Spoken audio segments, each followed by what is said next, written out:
You ever sit in a room full of people you thought were family and realize you're the only one who doesn't belong there? Not because you did something wrong, but because one person decided you don't deserve kindness. That was my sister-in-law, Melissa.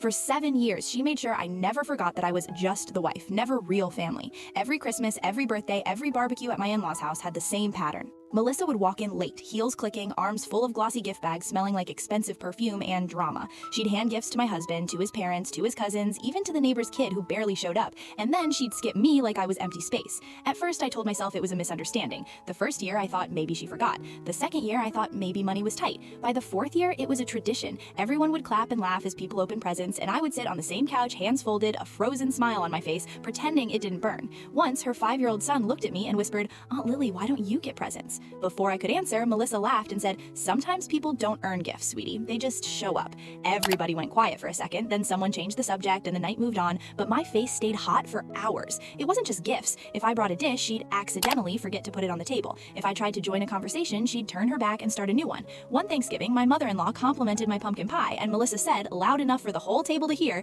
"Yeah, but store-bought crust doesn't count as baking, does it?" People laughed. I did too, a little, just to survive the moment. Later that night, when we were cleaning up, I heard her in the kitchen with my husband. "She's fine, I guess," Melissa said, "but she's not us, David. She's not real family. You settled." My husband snapped at her and defended me, but I was staring at my reflection in the dark kitchen window, hearing that sentence on repeat. She's not real family. Fast forward 2 more years. By then, I had learned to armor up. I brought my own coffee, my own dessert, my own exit plan. That year, at Christmas, an old woman arrived I hadn't seen before. Her name was Aunt Margaret. Widowed, no kids, lived out of state. Melissa attached herself to her like a magnet, pulled out chairs, poured drinks, laughed at every joke. She kept saying things like, "We have to get you out of that old house, Auntie. You deserve a spa bathroom, a big yard. I can help you with everything." Later, my husband told me quietly in the hallway, "Aunt Margaret is loaded. Investments, property, the whole thing. If she passes, her estate is huge." Suddenly, everything clicked. The extra effort, the fake sweetness, the way Melissa kept steering every conversation towards future plans. I watched Margaret that night. She was kind, sharp, and noticed everything. She also noticed how Melissa ignored me every time she handed something out.